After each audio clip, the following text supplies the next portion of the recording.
We've all been here. You're stuck in a meeting. Graham from accounts is droning on and on. Half the people are either sneakily looking at their phones or mentally planning their next holiday. Most people are wondering what the point of this meeting is and why couldn't it have been an email?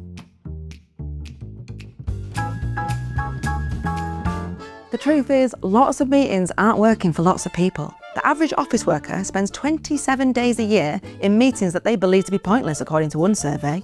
And even if your job isn't office-based, you may well find yourself in a more informal meeting, in a school, a church, or a sports club, or, like Jackie Weaver, whose meeting Bust Up went viral in 2020, in a local parish council. To disrupt this meeting, I will have to remove you from it. You have no authority here, Jackie Weaver. No authority at all.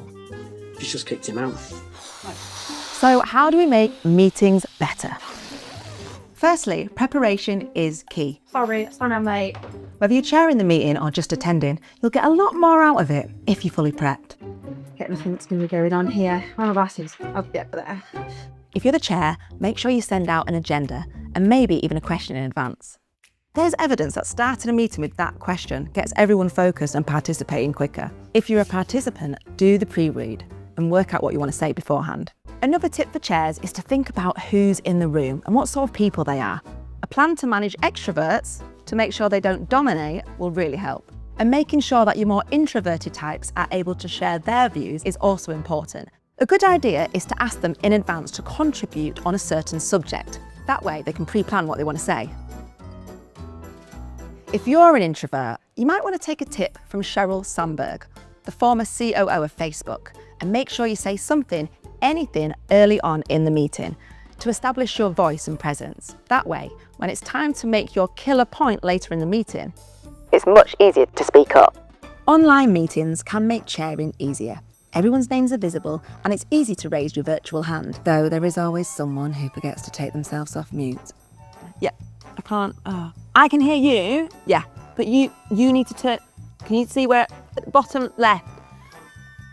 And there's evidence that hybrid meetings, where some people are in the room and some people are online, are less effective. Oh, come on. So planning how you're going to make sure everyone's included here is the key to success.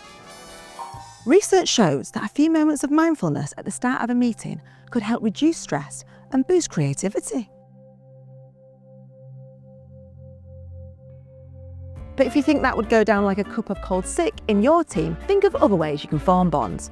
Breakout rooms, icebreakers. Ask me anything and I'll answer yes or no, and then you've got to guess. No. Timing is also key. Meetings are often booked in half-hour or hour blocks, and if they overrun, they can cause unnecessary stress, which can carry on to your next meeting. Brain scans show the impact that back-to-back meetings have on your grey matter. After successive meetings, you become much less productive. Consider ending your meeting at quarter to the hour, or for longer meetings, putting a little tea break in the middle. Impromptu breathers can be particularly good if things are getting heated. But even if everyone's enjoying themselves, most people will feel the benefit from a leg stretch or a comfort break. If your meeting is in person and your budgets can stretch, consider providing refreshments. If budgets won't stretch to food and drink, think about other ways to bond and create informal moments. Taking turns to bake, for example. And finally, make sure you allocate some time to follow up. If you're the chair, it's a good idea to thank people for attending and send round notes with action points. And if you've attended a good meeting, don't be shy about letting the chair know. Meetings are an essential part of the modern world, and chances are you'll end up in a meeting with them again soon. Yes, meetings can be rubbish, but all of us can help make them better.